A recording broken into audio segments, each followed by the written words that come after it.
Good morning. Good morning. Oh, we got there. Good morning.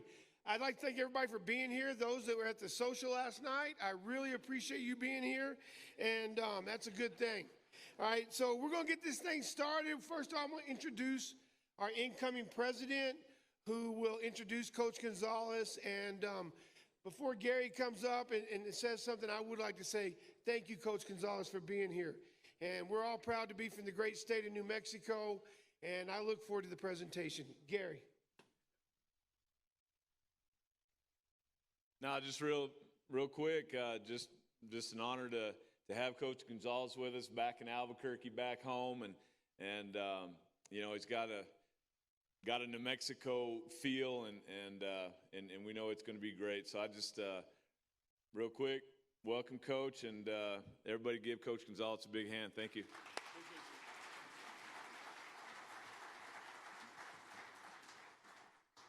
Good morning. First off, thank you.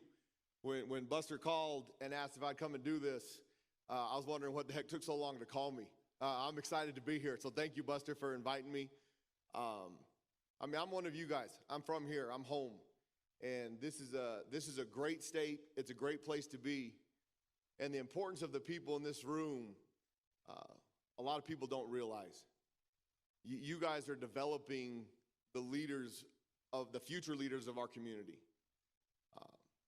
High school athletics develops people better than any other thing there is. The discipline, the camaraderie, everything that it takes that you guys instill in them, it's unmeasurable. And I was one of those kids. From my time at Valley High School, when Danny Candelaria was the head coach, all the way to Vince Collins. Coach Collins is one of my really good friends to this day, because of the things that he did and that he led me when I was in high school. What you guys do for those kids, don't let it be forgotten. Even the times, and I know the world that you're living in with parent involvement.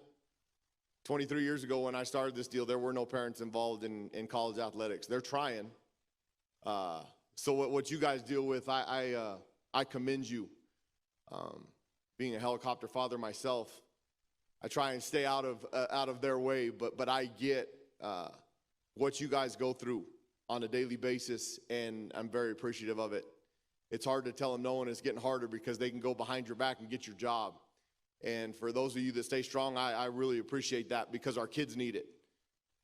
You guys know this. They crave discipline in everything they do. And the worst ones, they need it the most. And the ones that are strong enough to do it, the ones that are in this room, that's why we're going to be successful in the future. I'm a firm believer, and I'll explain my feelings on New Mexico football and how we're going to build this program, okay? The tenure that we had when Coach Long was here before, from 1998 till 2008, our best players in the program were New Mexico kids. You can't have an entire football team of New Mexico kids because there's just not enough population. And when I took this job, I got a quote from Dennis Franchione, who I played for here at the University of New Mexico from 94 to 97 before they left to TCU. He said it's going to be a marathon, not a sprint. And I agree. And I actually asked him if I could use that, because he hit it right on the head. And in 1997, when we competed in the conference championship under his guidance, now we got our tails whooped that day by Colorado State, and in my tenure here as a player and as a coach, we finished second 4 times. We never won a conference championship. But he built the program from 1992 when he was hired he was actually hired in December of 91 till he left in 97, all the way to a championship caliber program. He built it at a steady pace through classes, 25 each year. Now, when Coach Long got here in 98, he had a very similar philosophy, although he had the expectation of taking over a championship program, keeping it going. That wasn't the case when he got here as far as the talent that was in the program. They did a really good job building it up. We didn't sustain it. He did an outstanding job starting over, building it class by class with New Mexico kids. We're going to take 4 or 5 New Mexico kids every year. Are there 4 or 5 Division I scholarships in the state? On most years, there isn't to compete at a championship level. But there's 4 or 5 kids every year in this state that will become Division I football players from your guidance. And we're going to be at every single school. Our coaches are mandated in the spring when we get back, when we get through all this nonsense COVID stuff and we can get back out and visit schools. If a coach from our staff does not come to your school at least twice a year, please call me. That is their job. And the most important people in building a football program in the state of New Mexico are you guys. We're going to take your opinion. If I call you and say, can the kid play? You're not going to lie. And you know better than we know if your kid's good enough to play at this level. Now, there's obviously going to be differences of opinions at times. And the great thing that we did from 98 till 2008 was our walk-on program. New Mexico kids are hard to evaluate because of the level of competition with 1.2 million people in the state. You guys know the ones that can play. If we miss an evaluation on a kid, I want all these kids that are going to have an opportunity to walk on to play on our football program. And in our program, there's absolutely zero difference between a scholarship kid and a walk-on kid when it comes to the field, the weight room, the classroom, the meeting room.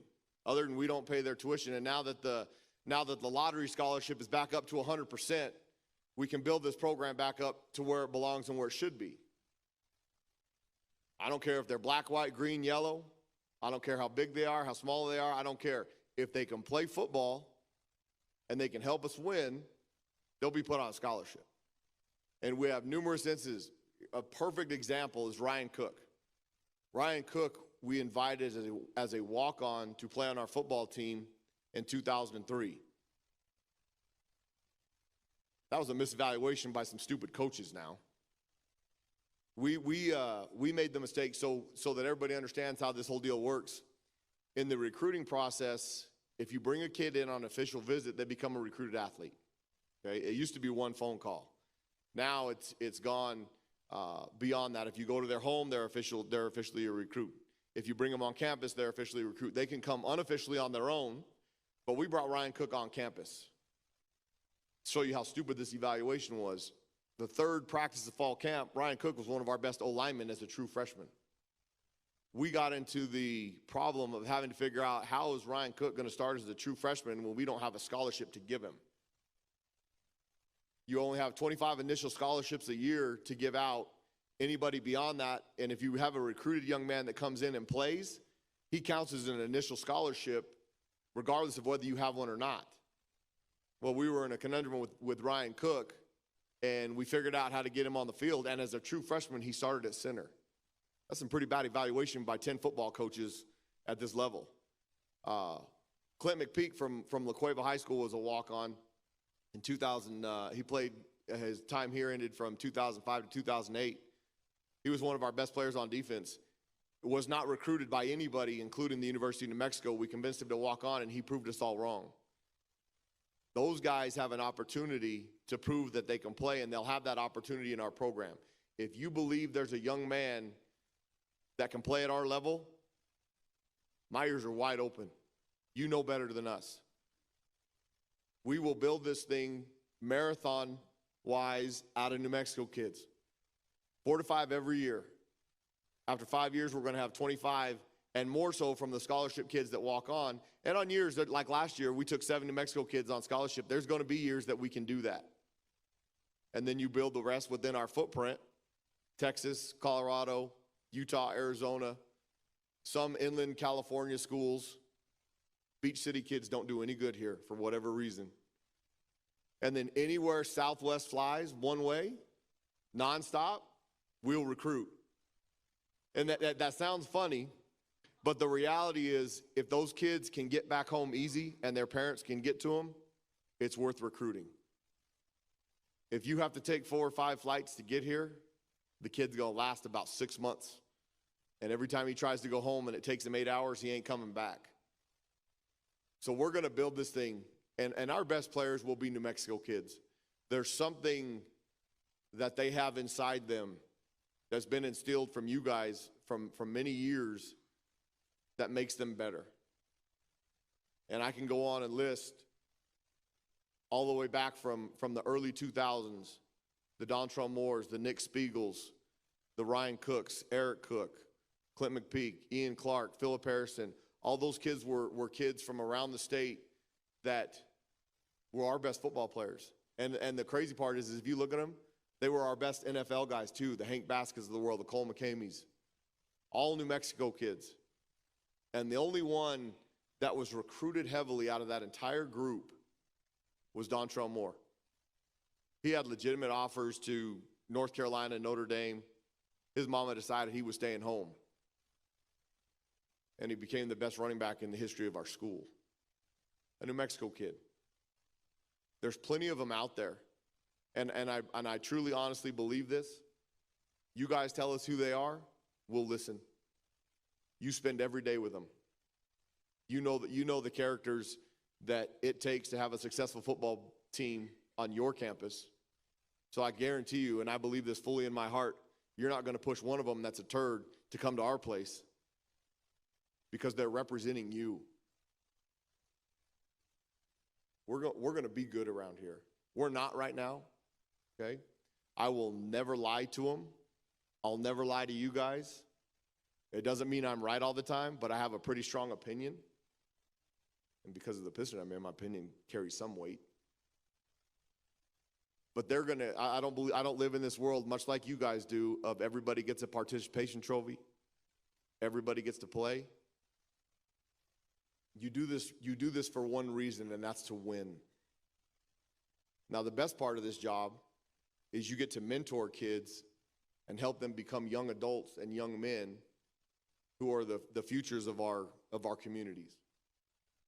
And in building this, when you come to and everybody in here, you're always welcome in our building. If you want to come by and sit in a position meeting, if you want to come by and watch practice, there are no closed practice to high school football coaches. There are no closed meetings. If you guys want to come and you guys don't get enough credit, and I'm a firm believer in this, the most innovative coaches in all of football are high school coaches. You don't get to recruit, for the most part, the kids that play in your program. You have to improvise with the kids in your neighborhood, evaluate who you have, what they are, develop your schemes based off of who you have and what they are, and compete at a high level. You can beat your head in the ground and say, I'm going to be what we are on defense, I'm going to be a 3-3-5 guy. And if you don't have the athletes, you're going to get your tails whooped every week. But good coaches evaluate their best 22 players and develop what they have. That's what makes you guys more special than any level of coaching. You find the best player on your team, you put them in the best position to be successful. Now some schools obviously are bigger, faster, and stronger than some, and you have a great advantage. But the ones that don't, it's you guys. Now, if you want to be a great coach, get good players, because coaches don't get to play. Now, we don't win games. I firmly believe this, and I'll say it publicly, and one of these days it's going to get me fired, and that's okay. Coaches don't win games. Players win games. Coaches can screw them up and lose games, because if you have equal talent and you lose, that's your fault. If you have the most talent and you lose, it's your fault. If you don't have the most talent and you win, it's because of them. And what you guys do to give them a chance to be successful does two things. One, it gives them confidence that they can do anything. And that's who the future that we have coming behind us. Because when we're all old, we need them. I promise you that. We need them to be good in everything they do. All of you that had to deal with COVID last year,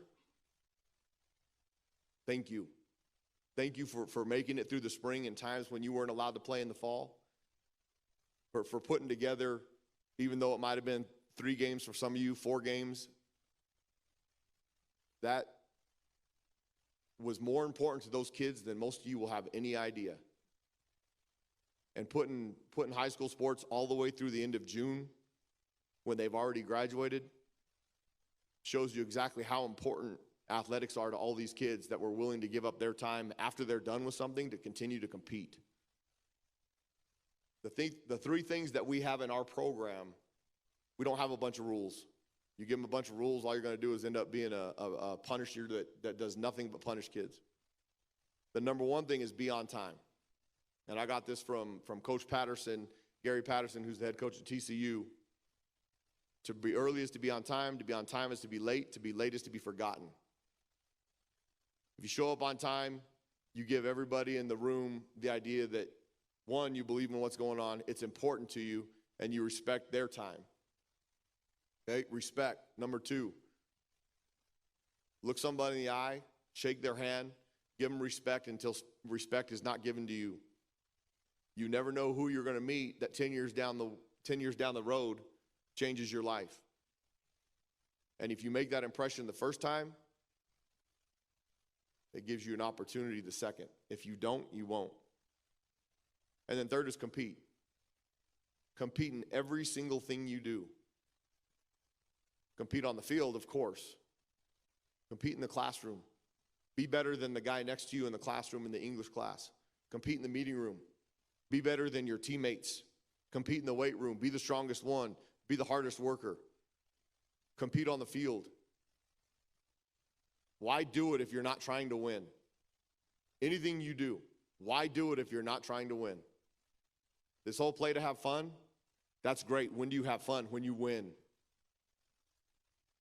It's all about competition, and everything we do in our football program, everything is derived around competition. Every day we do some kind of competitive drill and practice. If it's a full padded day, then it's going to be tackling to the ground. If it's not, then it's going to be some kind of competition, whether it be a simple one-on-one, whether it be stack up some bags and see who can jump over it. Because if all you do is compete and you figure out there's winners and losers and everything, and there's reward for everything. If they get that competitive juice and that competitive nature, it's all they know in everything they do. And if you want to be successful at something, you have to be willing to bet on yourself. If you don't train yourself to compete, you've got no chance. I'm preaching to you guys about something you already know. And that's the best part. The state of New Mexico, I'm super proud to be from here. Let me just give you a little bit of my background for some of you that don't know. Born and raised here in Albuquerque. Went to Valley High School from 94 to 98. Went to, played at UNM graduated in 94, played at UNM from 94 to 98 under both Dennis Franchione and Coach Rocky Long. Was a graduate assistant, video coordinator, and then full-time assistant coach here from 98 till 2008 in that window when we got fired. We left here and went to San Diego State, was there as an assistant coach for 8 years. The final as the defensive coordinator. That's a wonderful story. Share with you later on the Sunday night social. Went to Arizona State for 2 years. Herm Edwards is an unbelievable human being. All that nonsense that's going on there right now is shocking to me. I wasn't involved with all the rumors and stuff that you hear, so everything I read is just like you guys. It's interesting to me to see all the stuff's going on because I love Herm. Gave me an opportunity to be a defensive coordinator away from Coach Long. We loved our time in Tempe, and then it gave me an opportunity to come here. I'm a big believer in my faith. God has a plan. You just have to live it out. Keep your faith, keep your smile, and move forward in the direction He wants you to. When we got fired here in 2008, I hate to use the word devastated, but I was really tormented because my whole idea was I'll be here forever, and that's just what happens in coaching. Well, obviously, I found that out with a slap in the face and not the case. And the opportunity that I had at San Diego State and then the opportunity that I had at Arizona State prepared me to have this opportunity. Would have never had any idea how to run a football program without those opportunities. Now, Coach Long has been really, really good to me, and most of you in this room know him. For 20 years, he protected me in this business. That's spoiled, by the way. Every time somebody showed interest in me, starting in 2015, offered the defensive coordinator job at Washington State, he said it's not the right time. 2016, offered the defensive coordinator job at Cal, it's not the right time. In 2016, I looked at him like, man, when's the right time going to be? I mean, what are we doing? Because I wasn't getting an opportunity to call the defense there, which I was okay with, because I truly learned from who, in my opinion, is the greatest defensive mind in all of college football, and didn't really care to call defenses, but wanted an opportunity like all of us to grow, and we all think we can do it and do it better than the guy in front of us, and all those wonderful things, which you can't. But we all believe that way, and you should, because you have to be willing to bet on yourself. In 2017, I get offered the defense coordinator job at Arizona State, Oregon, SMU, Central Florida, and I had zero connection to Arizona State and Herm Edwards. And Coach Long said it's the right time. I looked at him like he was absolutely nuts. Usually in this business, you work with people you know and people you trust. I didn't know any of them from Adam. Herm Edwards called me, and this is a great story, I'll give it to you real quick. Herm Edwards called me on 6:30 on a Sunday morning on the way to a recruiting visit. Said, Coach, we'd love to talk to you about being our defense coordinator. I said, Coach, I'm sorry, we're leaving on Tuesday to go to the Armed Forces Bowl in Fort Worth. If this can wait till after Christmas, that'd be great. If it's not, I understand. He says, great. I said, do me a favor, and I've always done this and believe it's the right way of going about it. Do me a favor, call Coach Long. If you have an interest, call Coach Long. And if he tells me it's okay, then we'll move forward. If he doesn't, then I'm good right where I'm at. He called Rocky, and Coach Long came down to my office about 10 o'clock that morning and said, Coach, they want to meet with you at Arizona State. And I said, yeah, I know, Coach. I talked to them this morning. I told them they needed to call you. I told them it wasn't going to work until we play our bowl game because I didn't want to be a distraction. He says, Coach, they told me they would fly you in there, Danny, at 9 o'clock tonight. He'd have you back by 6 a.m. tomorrow morning so that you don't miss anything. Told him he was nuts. Said, yes, sir. So I called my wife, and I said, can you bring me a suit? I'm going to catch a flight to Tempe. And she says, you don't know anybody there. I said, I know. It's a crazy world. Let's go. Get my suit, go to the airport. 9:30 at night, we arrive in Tempe. And they pick me up, and then at the airport. We run over to the football facility. And the first thing I say, so we're at San Diego State at the time. We played them in 2017 and kicked the tar out of them. We beat them 30-13. The only reason I had the opportunity at the job. Told Coach Edwards, I said, look, Coach, I really appreciate you inviting me out here. It's a great opportunity. Two things that are going to happen tonight, and if it costs me getting the job, I'm okay with it. One, you're hiring me to be a defensive coordinator. I feel absolutely zero confidence in talking to you about our scheme because we play next year. If I don't get the job and I give you all the ins and outs and details, you're not going to know what we're doing, but it puts our team at a disadvantage. And I don't think that's the right thing to do. So if you're okay with talking fundamentals, talking ball, talking technique, putting on tape, and talking for the next few hours, great. If not, you can send me home right now. He said, no problem, Coach, not worried about it. Put on a tape. We talk ball till about 2:30 in the morning.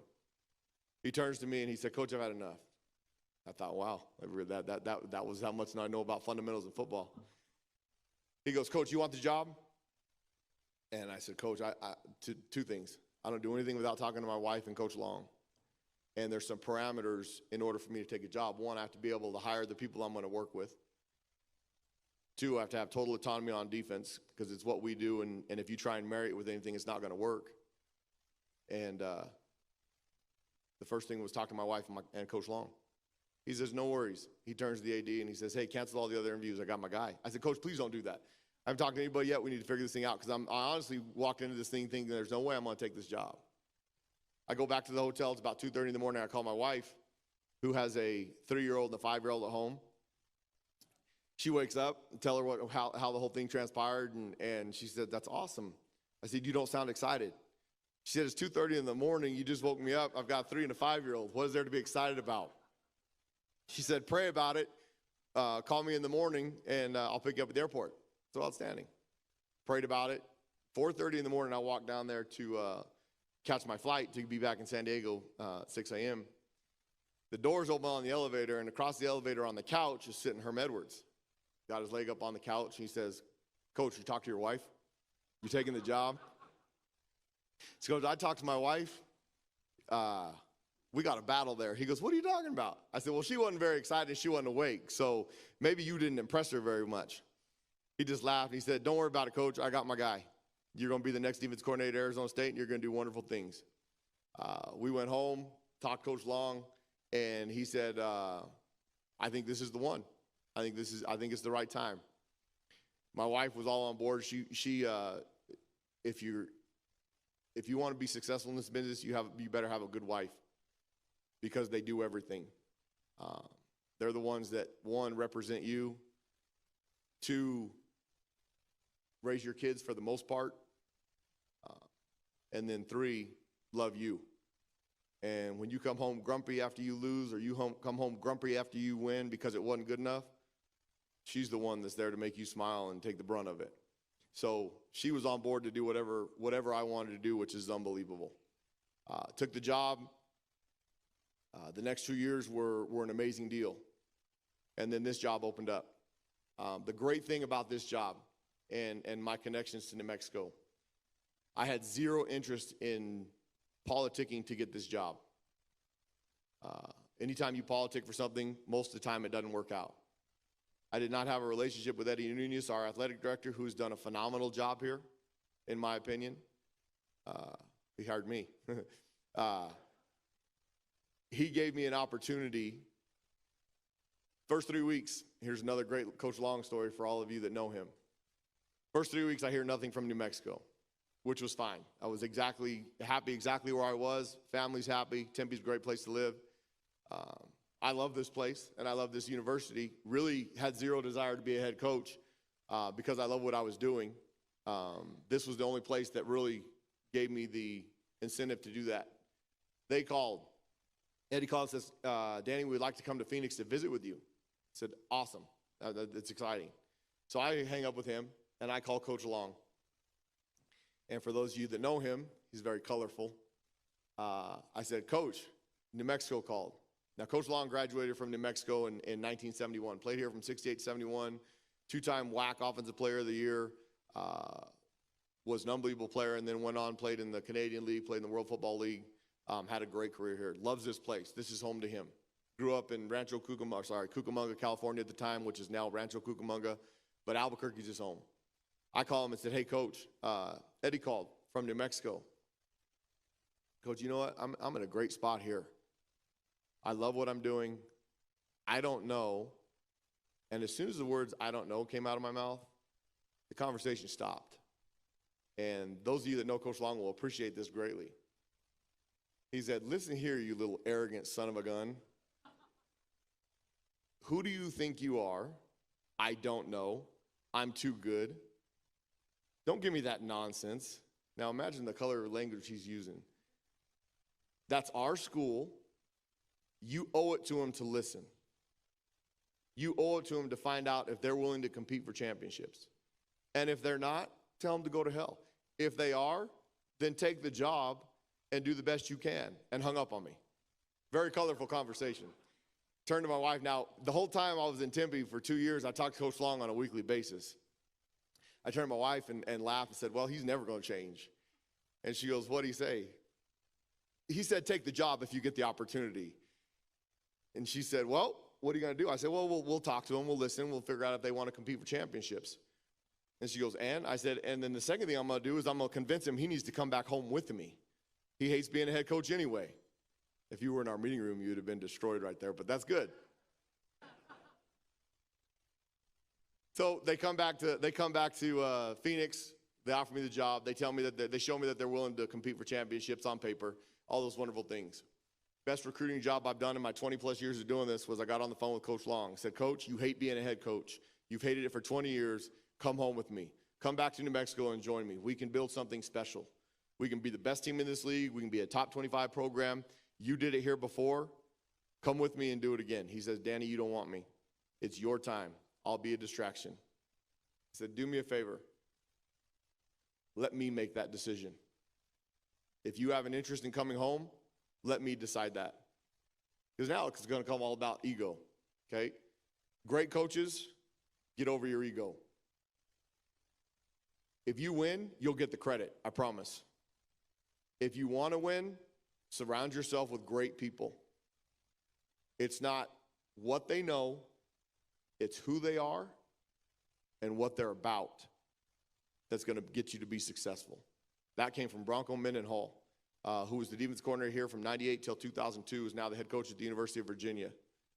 And during this time, I mean, I've been pretty spoiled in my mentorship in college football. Played for Gary Patterson, who's the head coach at TCU. Played for Coach Long, and then coached with him for 20 years. Everybody knows his track record. Bronco Mendenhall was our defensive coordinator from 1998 till 2002. Blake Anderson, the head coach at Utah State, was on our staff as a wide receivers coach. Matt Wells was on our staff as a wide receivers coach, head coach at Texas Tech. So I've been spoiled with my lineage of college football coaches. And Bronco said it best. All good coaches want to learn. If they don't want to learn, don't hire them. But as much time as we spend with each other, if you don't like them, it ain't worth it. It's who you know and what they're about. The example that we give our kids every single day, good fathers, good husbands, good men, that's who they're going to be. I tell our coaches all the time, we are dads, we're not babysitters. If your wife has a doctor's appointment, if your wife has something to do and she doesn't have anywhere to take the kids, they belong at the football office. They belong with you. It is family first, and I know a lot of people say that, a lot of coaches say that. I'm a firm believer of it, and I live it. Anytime you want to come by the football office, like I said, you're invited. You might get in the middle of a Nerf war from all of our kids running around the building. And my true opinion is, if you can't concentrate with a bunch of kids running around the building yelling, what are you going to do on a Friday night or a Saturday morning, Saturday afternoon? You got 40,000, 50,000 people in a stadium. You don't worry about it then. And if your kids are around you, it gives them the opportunity to see who you are outside of their home. I really believe we are dads. We're not babysitters. And in the evolution of football, the beginning of it was, if I'm spending more time here at the office than the other guy, I'm going to win. That ain't the truth. We all know that. It's an escape. Quality over quantity any day. And if you're efficient with your time, you can be great dads. You can be great fathers. And you can be great husbands. And if you're doing it the other way, once again, just my opinion, you're wrong. We're an open book in our facility. Any time you guys want to come up and visit, please do. When you share your ideas, we get more out of it than you have any idea. Now, we're willing to get up on a board and share everything we do with you, because the reality of this, there are no secrets. Everybody copycats from everybody else. What we do on defense is different. It's original. And you can get up in a room and you can clinic the X and O's. And what we do, they're never going to get it. Until you live in it, they're never going to get it. So if you guys want to learn, come and spend as much time as you can, and we're an open book. We have everything available as far as meeting space and all those things for you guys. If you want to come and see how we do things in our program and share ideas how you do things in your program, please do. Because all good coaches want to learn, and all good coaches want to get better. And we have a great model for what we do to be successful. We won 3 conference championships in a 4-year period at San Diego State. We finished second 4 times here. We have a good model. It's not perfect. And if you guys do things better than we do, we'll adapt and do it your way. I'm excited to be here, and this isn't usually, but for the next 15 minutes, and please don't sit here shy. I want to open it up to you guys to ask questions, whether it's about how we do our program, how we recruit, how we view things, because you never get that opportunity.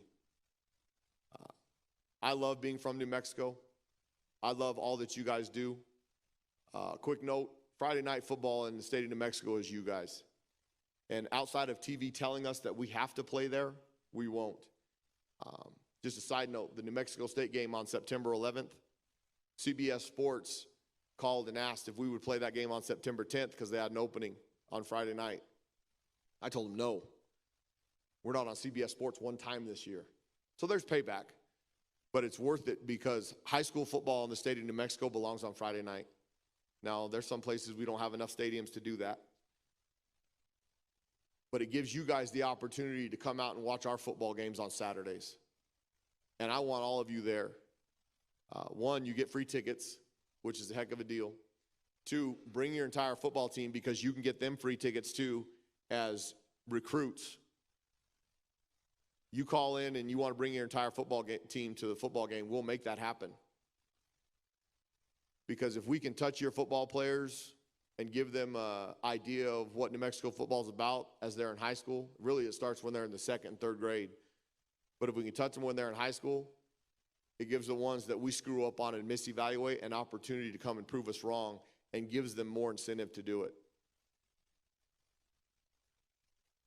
So if there's ever anything that I can do to help your program, if it's come and talk to your parents, whatever it is, I'm willing to do it. Because I know you guys have the opportunity to tell them all the time. I promise you I'm trying to get your son recruited. And what you really want to say is, if your son's good enough, he'll get recruited. But I can give them the message a little bit easier from you, and they won't come and try and get my job. Well, they'll come and get my job, but they won't have much success unless we suck. So now I'm going to open it up for anybody that has any questions about anything that we do, anything that you want to know about, whatever. Please give it to me. Now, see, y'all, why are y'all shy now? You're not shy on Friday night. You're not shy at the clinics. You weren't shy last night, I heard, during the social. Yes, sir.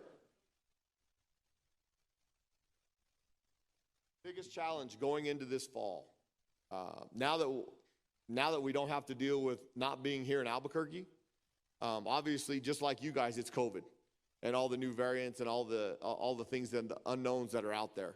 We're at about 80% vaccination for our kids, which is obviously significantly higher than most of you because of the age ramifications. It's not mandatory in our program. It is pushed because of if you go through the science, and this whole COVID and vaccination things has become very political. The great thing about having 18 to 22-year-olds is the majority of them are not very political. Give them the information whether or not, and now that all this science is coming out on the ones that are getting it or unvaccinated and all that good stuff, that's helped. It'll help push the bubble, but trying to keep them separated. Now on the football side of it, the most challenging part, one is going to be our third game. Texas A&M is so much better than us. All that means is we get to throw our hat in the ring and see if we can go beat them up. The great thing about football is the talent gap equalizer is how mean and nasty you are. If you got a bunch of kids that are willing to fight, you've got a chance. If you don't, well, good luck. You better have better athletes than everybody else. And Texas A&M is significantly better than us. Now, in 2024 and 2025, when we play UCLA and Michigan, they won't be significantly better than us, so that'll be fun. What else? No.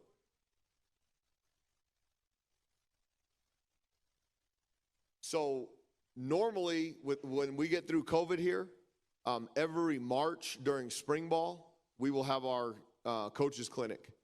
And what that will entail is, one, the meeting rooms will be set up so that you guys can sit in on any position meeting that we have. You'll all be invited to practice. We'll have an evening event where we'll feed you and then sit down and have a social and talk ball and have breakouts so that you guys can go and get any individual position coach that you'd like. We haven't been able to do that the last 2 years because of COVID. I've been promised that we'll be able to do it next March.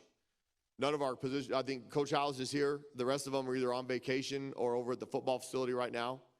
But you're more than welcome to come down anytime. Now, we start practice on August 4th, and I know that's right in the middle of your guys' practice, but if you have any opportunities to come down, you're more than welcome. Like I said, there's never a closed practice to a high school football coach in the state of New Mexico. What else we got? Go ahead. Yes, sharing athletes. I think it's the biggest and best thing out there.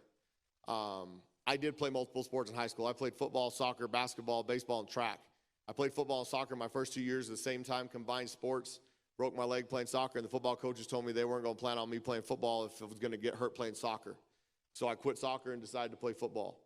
But I did play basketball all 4 years, played baseball the first 2. Couldn't hit the baseball to save my life. I could run, steal bases, catch everything in the world, but I couldn't hit a baseball to save my life, and it got no fun when they started designated hitting for me. So I went to track. Yeah. So I went to track. I guess you could say afraid of competition, but I wasn't getting any better. My dad was a pretty good baseball player growing up. And when you're standing there at the plate and the curveball comes to your head and you hit the ground and they call strike, got a pretty embarrassed father. So I moved on to track, ran track the last 2 years. We don't have, especially here in the state of New Mexico, we don't have great populations where you've got high schools of 6,000 and 7,000 kids. It's easier to evaluate a young man that plays multiple sports. The 7-on-7 world in Texas and California, and it's becoming this craze of football that's becoming AAU basketball, absolutely drives me nuts. One, it's not real football. And two, it makes kids robotic.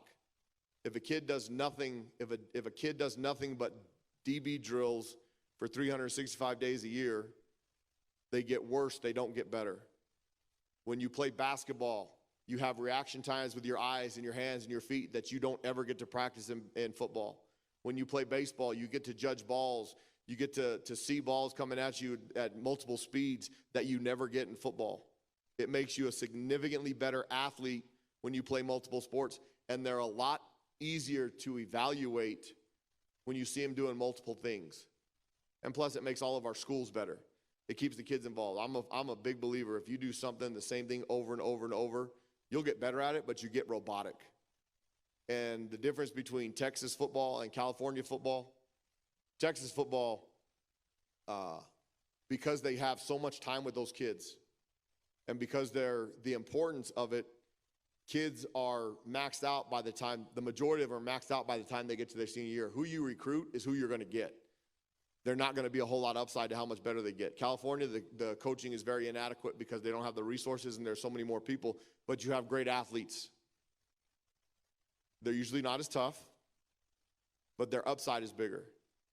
New Mexico is kind of in between. We've got the top echelon athletes going against the second tier caliber opponent, so it's hard to evaluate.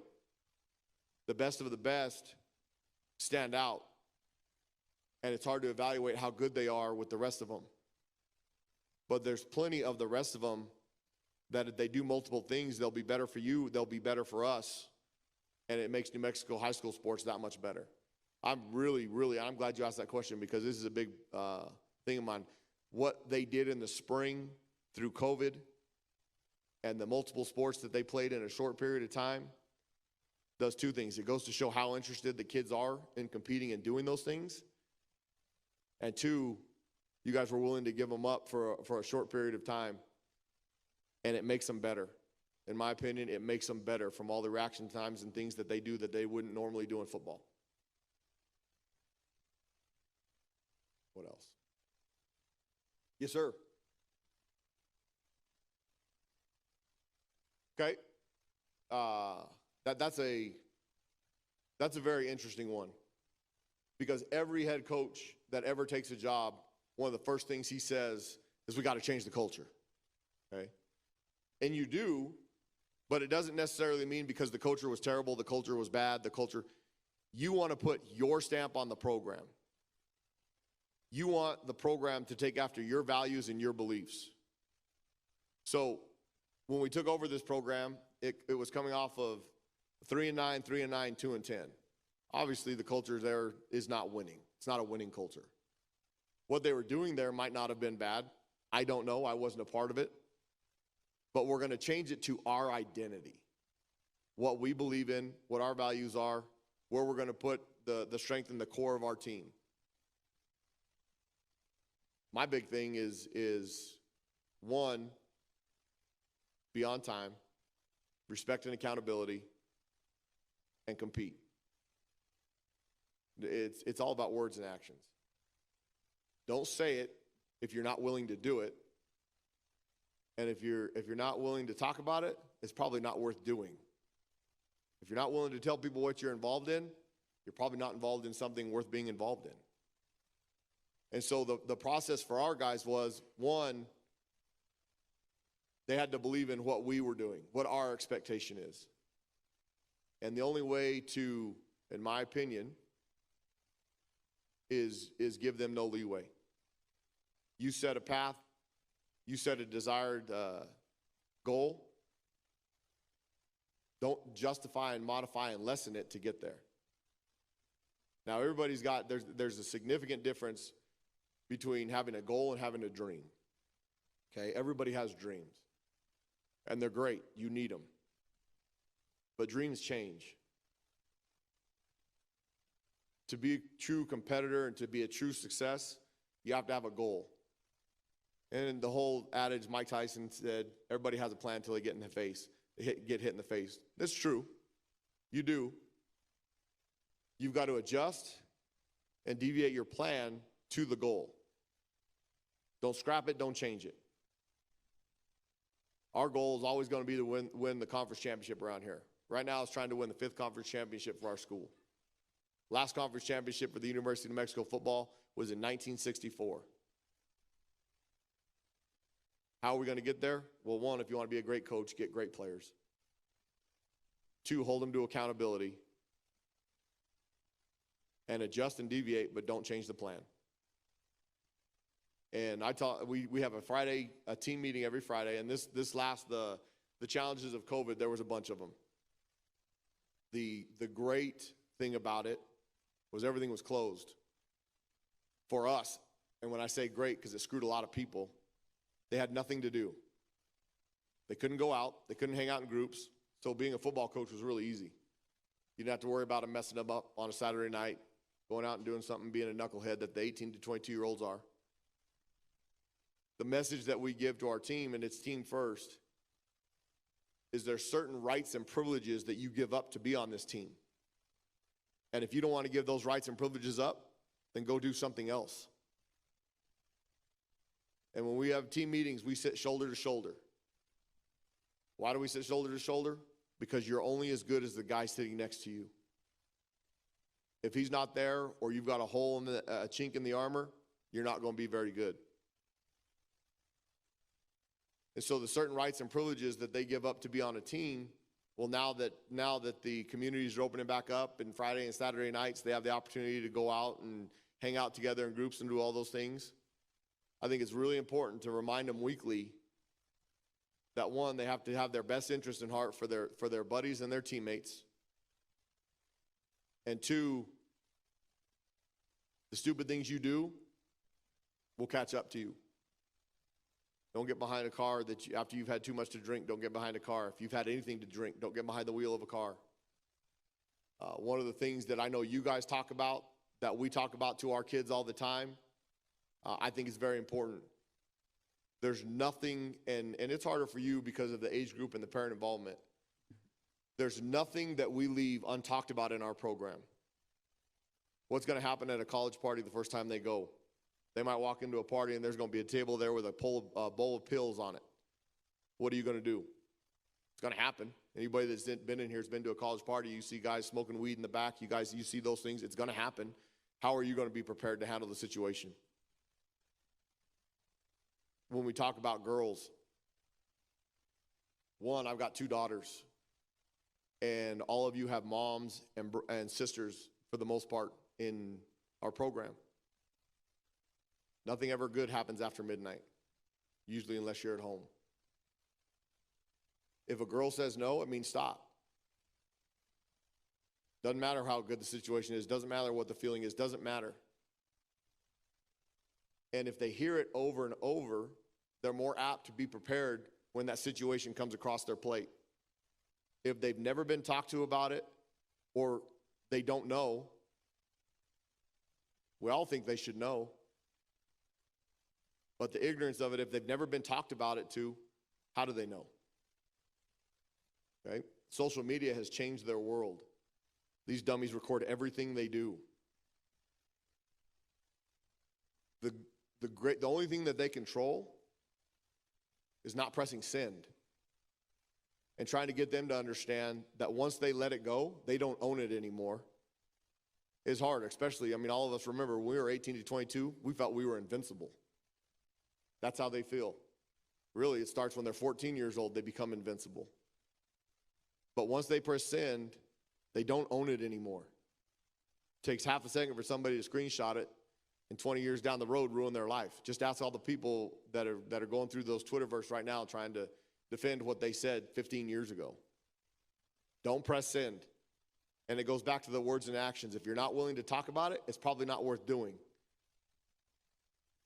And don't do it. Don't say it if you're not going to do it. And those messages, they get weekly. I firmly believe they can't hear it enough. Now they're still, in your guys' case, 14 to 22-year-old knuckleheads that are going to mess up. But that's our jobs. If they stumble, we catch them. We don't let them fall. If they refuse to help themselves, there's nothing you can do. You can't save them all. But if they stumble and you catch them, you might change their life forever. Big believer in second chances, don't give thirds. So if they stumble, catch them. What else we got? Unless you were trying to get rid of me. Okay. What else? Anybody? Yes, sir.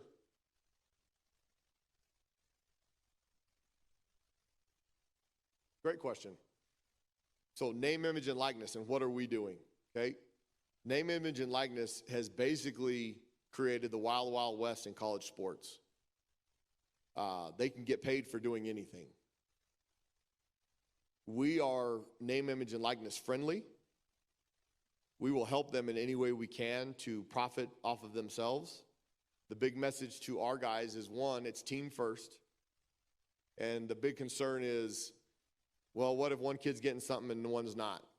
Well, there's some of that in NFL sports. In my time in Tempe with Herm Edwards and Marvin Lewis and those guys, if you can help them stay in that league, they'll do anything in the world for you. The left tackle that makes millions, the right guard, there's not a lot of jealousy there. They understand the intrepid of the business. And it's pretty much the same thing for our level. If the quarterback is the one that's getting the best deals from the name, image, and likeness, the center is not going to have that big of an issue with it. The crazy thing is, these kids can go to a car dealer and just to give you an idea that what the rules are about this thing, they can go to a car dealership, post an ad on Instagram, and get paid $10,000. There's no boundaries to what they can do. And there's two kids that went from Texas A&M that went to the Southeast Conference Media Days last week, that GoAgs.com paid them $10,000 each to do a 20-second Instagram post for their website about what the media days are going to be and why everybody should follow GoAgs.com. So there's right now no rules on what they can do as far as other than we can't help them set them up. So is it going to change the landscape of college football? Yes and no. These kids are going to be able to profit off their image. We're not beating Alabama and Georgia for recruits. That's not going to change. It's all going to come down to evaluation and finding the right ones. Now, what's really going to change the landscape is Oklahoma and Texas declaring today and telling the Big 12 that they're not coming back in 2025. And the Big 12 doing everything they can to try and keep them. That's going to change the landscape of college football more so than the name, image, and likeness.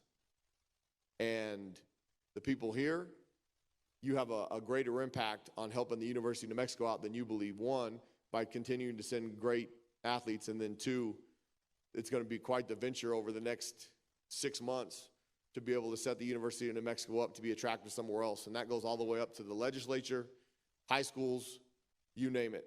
And because the football in New Mexico has gotten better, it gives us a chance. Now, where we're going to fall in these dominoes, nobody has any idea. But the next 6 months will be very interesting when it comes to college football. What else? Yes, sir.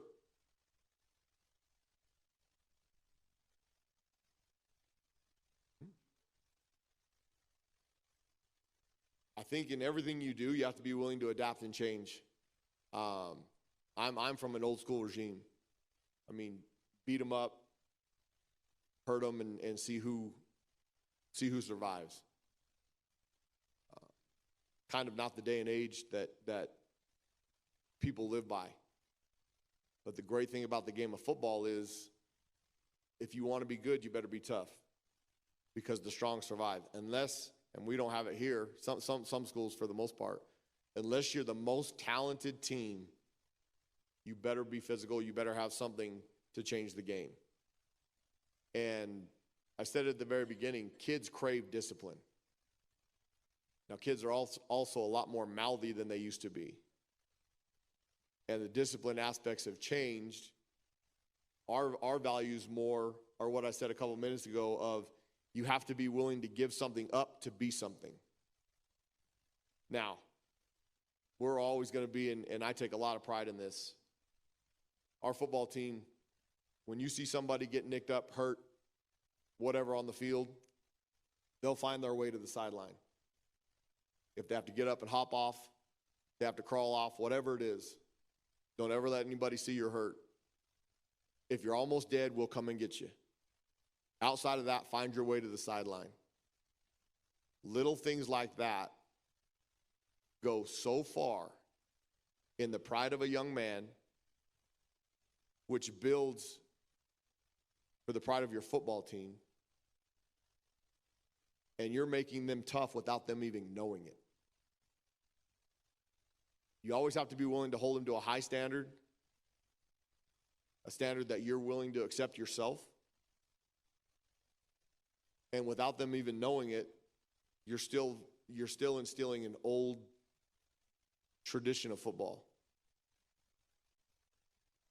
Now, this basketball on grass stuff that's coming around is making our game pretty soft, but like everything else, and why I think Coach Long has been so great for 20 years, is he's always tried to stay ahead of it. And that's why you guys are great in this room and innovative, because you have the kids in your neighborhood, and you have to give them the best chance to be successful. And if it's basketball on grass, then you got to figure out on defense, how are we going to play a 2-3 zone to stop all that nonsense? And that's why you guys are successful, and why I look to you guys, because you're the most innovative ones. What else? Yes. Give it to me, Jeremiah.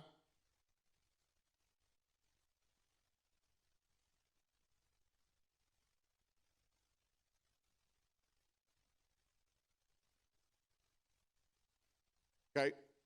I love that.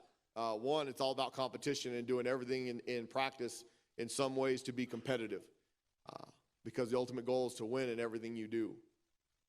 This is probably a little bit different from old school to new school that I've adapted and believe in. And this made no sense to me as a player. It made no sense to me as a young coach. And when I finally had I guess I was big enough, I thought, to bring it up. The very first day of practice, especially for now, we have it a little bit easier. We make summers mandatory. I mean, our kids are on scholarship, so they have to be there. It's not voluntary anymore. They don't have a choice. And for the most part, you guys have voluntary workouts that you expect everybody to be, but they've got parent vacations. They've got all those things. So you get them and you start practice, and some of them are in shape, some of them are not. And in the old school football, you had to use two-a-days, which I don't even know if you guys have. We don't get them anymore. But you used to have to use two-a-days to get them into shape and do all those things. Okay? And maybe this is research and science and whatnot. The very first day of practice, growing up as a player and as a young coach, it was always the longest, hardest. You ran them into the ground. You hurt them. I mean, what sense does that make? One, you get more soft tissue injuries, pulled hamstrings, calf muscles in the very first day than you do for the majority of it. And so we've changed our philosophy a little bit. At the very beginning, we ramp them up into it, okay? The first practice might be an hour and 15 minutes.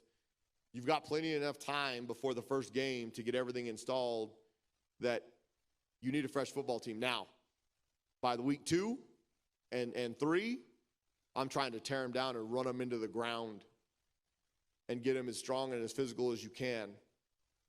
And then the last week to week and a half before you play your first game, ramp them down, get them ready to go. So the freshest they feel is game 1. They shouldn't hurt very much. They should be in the best shape they have, and they should be ready to go. And then after game 1, if they don't hurt, you're not a very good football team. And the rest of the season should be miserable. But the way we derive practice is everything's a competition, okay? Start the beginning phase, short, build up to your 2-hour practices. I'm a firm believer that we're never out there longer than 2 hours, because if you are, it's once again quality over quantity.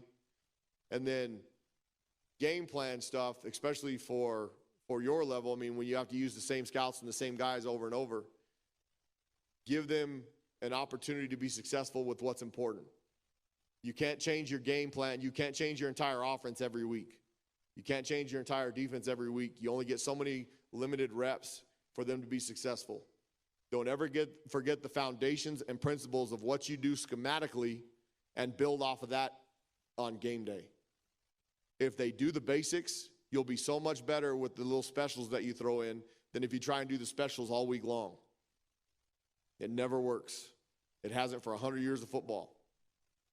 Keep them ramped up. Everything's got to be. Now, the way we practice is, and we have obviously one guy's on one side of the ball.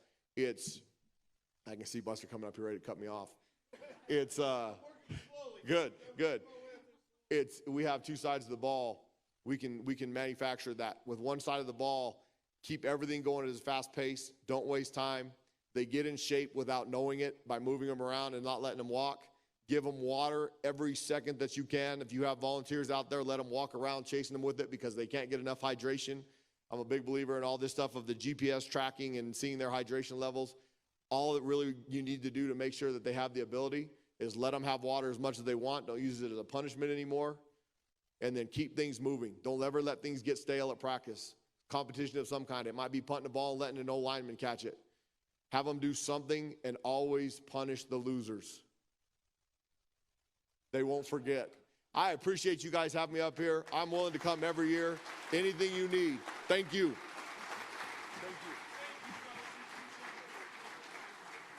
He looks good in red over there. He looks different.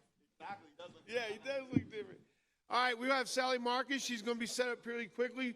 We'll probably start her in about 2 minutes. So we'll be on stage just a second with Sally Marcus.